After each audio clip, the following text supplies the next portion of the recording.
tells Africa's story? Too often it is outsiders. The headlines scream poverty, war, and disease, while stories of innovation, resilience, and progress are buried. This narrative is not harmless. It shapes how investors see Africa, how policymakers treat Africa, even how Africans see themselves. Media frames Africa as dependent on aid, ignoring the trillions flowing out through unfair trade, resource extraction, and capital flight. The truth is, Africa gives more to the world than it receives. But until Africa controls its narrative, it will continue to be defined by others.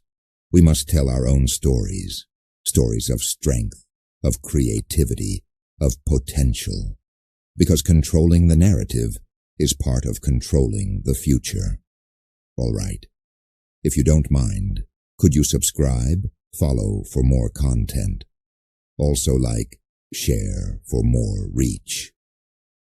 Development needs a backbone, and that backbone is infrastructure. Yet across Africa, weak infrastructure suffocates growth.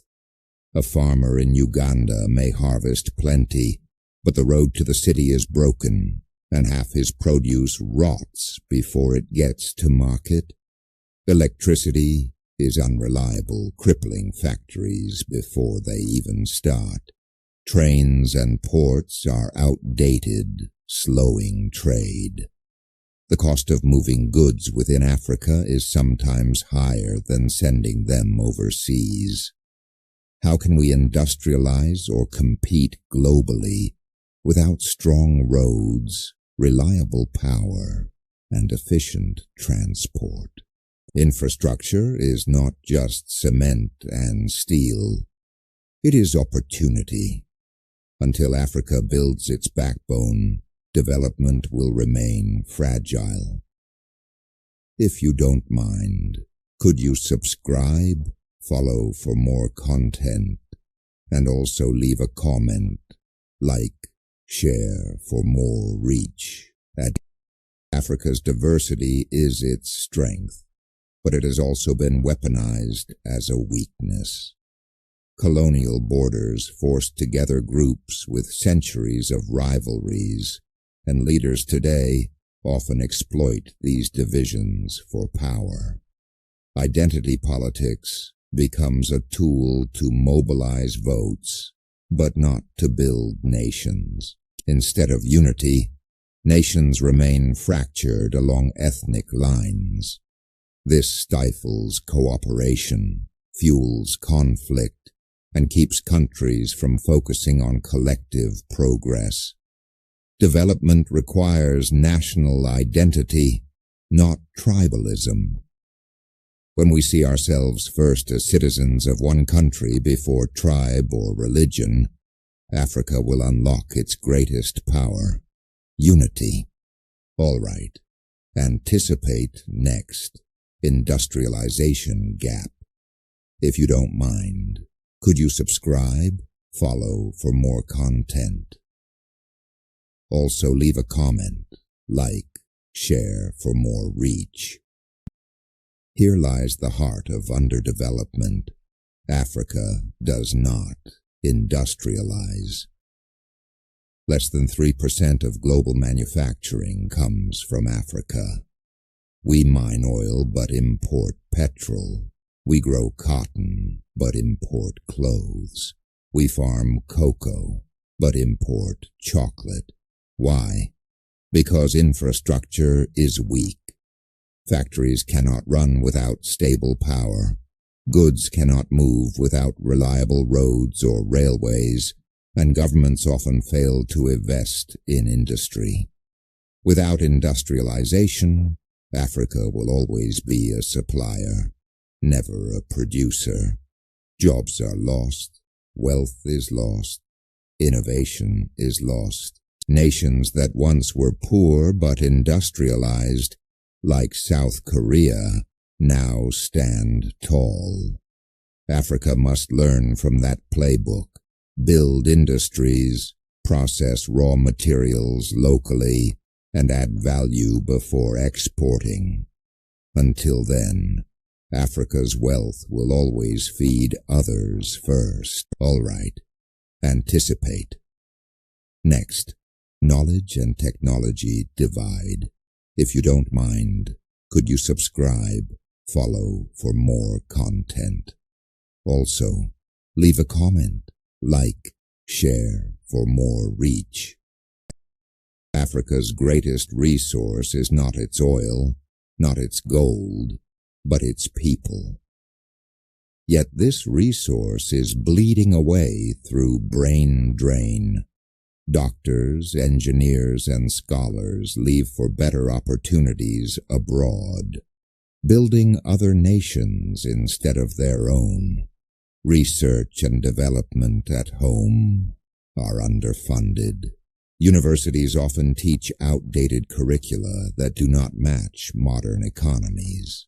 And in the age of technology, Africa risks being a consumer, not a creator. Imported apps, imported machines, imported knowledge. Without investment in education and innovation, Africa will remain on the sidelines of the Fourth Industrial Revolution. If knowledge is power, then Africa's underdevelopment is not just economic. It is intellectual. To close the gap, Africa must invest not only in schools, but in innovation, in research, and in keeping its brightest minds at home. All right, anticipate next. Capital Flight. If you don't mind, could you subscribe, follow for more content? Also leave a comment, like, share for more reach. Africa is not poor, it is robbed. Every year more money leaves Africa through illicit financial flows than comes in through aid or investment. Multinational corporations shift profits abroad, avoiding taxes. Corrupt leaders siphon billions into foreign accounts. Wealth leaves African soil but rarely returns. This means fewer schools, fewer hospitals, fewer jobs. Imagine the impact if those billions stayed in Africa, building industries, funding technology, and creating jobs. Capital flight is not just theft. It is the bleeding of Africa's future. Until Africa closes these leaks, development will remain a dream deferred. All right, anticipate next. Health burden. If you don't mind, could you subscribe, follow for more content? Also, leave a comment, like, share for more reach. Health is wealth, yet Africa has been weakened by disease burdens that sap productivity. Malaria alone costs billions annually in treatment and lost work hours. HIV/AIDS devastated families, workforces, and communities. And global pandemics hit harder, where health systems are weakest.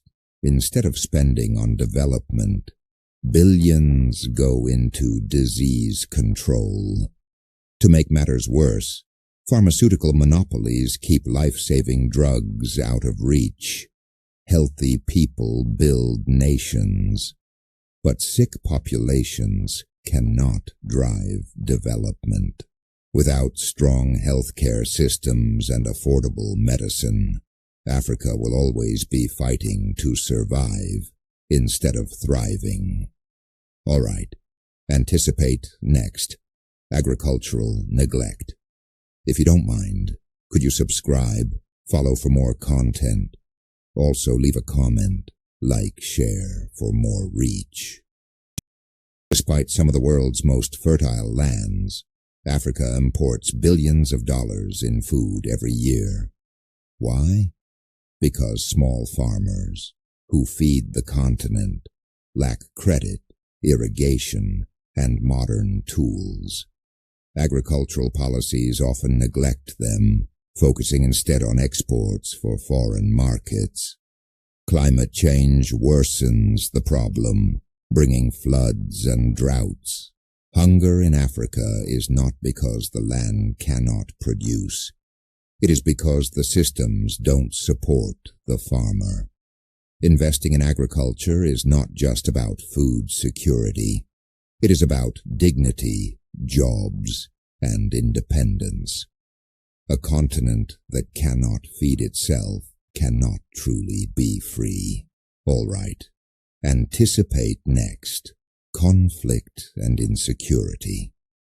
If you don't mind, could you subscribe, follow for more content? Also, leave a comment, like, share, for more reach. Conflict is development's greatest enemy. Wars in Sudan, Congo, Somalia, and elsewhere drain resources, displace millions, and destroy generations. Terrorism spreads fear, discouraging investment and tourism. Most conflicts are linked to competition over resources, oil, minerals, land. Instead of wealth bringing prosperity, it brings bloodshed. And while Africans die, outsiders profit from weapon sales and cheap access to resources. The cost is staggering. Hospitals destroyed, schools abandoned, economies shattered. Until Africa silences the guns, no policy, no investment, no vision can succeed. Peace is not just a dream. It is the foundation for every other step forward. All right, anticipate next. Cultural alienation. If you don't mind, could you subscribe, follow for more content? Also, leave a comment, like, share for more reach. Development is not only about money, it is about identity. Yet Africa suffers from cultural alienation, the undervaluing of its own heritage and knowledge. Colonial education systems dismissed indigenous wisdom. Western languages dominate governance, leaving millions disconnected. We measure progress through foreign lenses, forgetting our own models of community and sustainability. A continent ashamed of its identity cannot rise. Africa must reclaim its culture, languages, and values as assets, not obstacles. Development will only succeed when it grows from Africa's own soil, not when it mimics someone else's model. All right, anticipate next. Digital divide. If you don't mind, could you subscribe, follow for more content? Also leave a comment, like, share for more reach. The 21st century is digital, yet Africa risks being left behind. Internet access is still low, digital tools are expensive, and infrastructure is weak.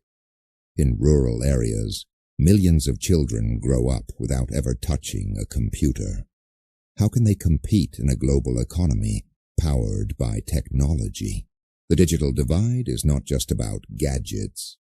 It is about opportunity. Technology drives education, healthcare, trade, and innovation. Without it, Africa risks missing the fourth industrial revolution just as it missed the first three. Bridging this gap is urgent. Otherwise, Africa will remain a consumer of technology, not a creator. All right, anticipate next. Dependency on imports.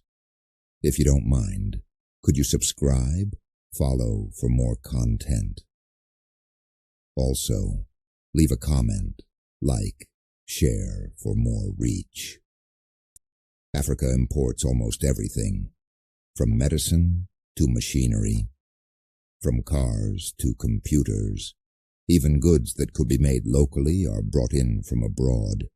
This dependency drains foreign currency and weakens sovereignty. It also destroys local industries because imported goods often come cheaper than homegrown ones. Imagine the contradiction. Africa exports cotton, but imports clothes, exports oil, but imports fuel. Every import is a job lost locally. Until Africa invests in producing its own essentials, it will always remain dependent, vulnerable, and underdeveloped.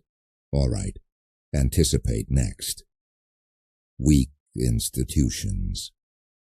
If you don't mind, could you subscribe, follow for more content? Also, leave a comment, like, share for more reach. Strong nations are built on strong institutions, fair courts, transparent parliaments, accountable anti-corruption agencies. But in much of Africa, institutions are weak or compromised.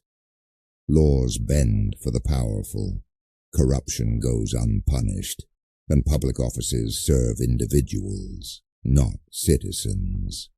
Weak institutions are the fertile soil for exploitation, both internal and external.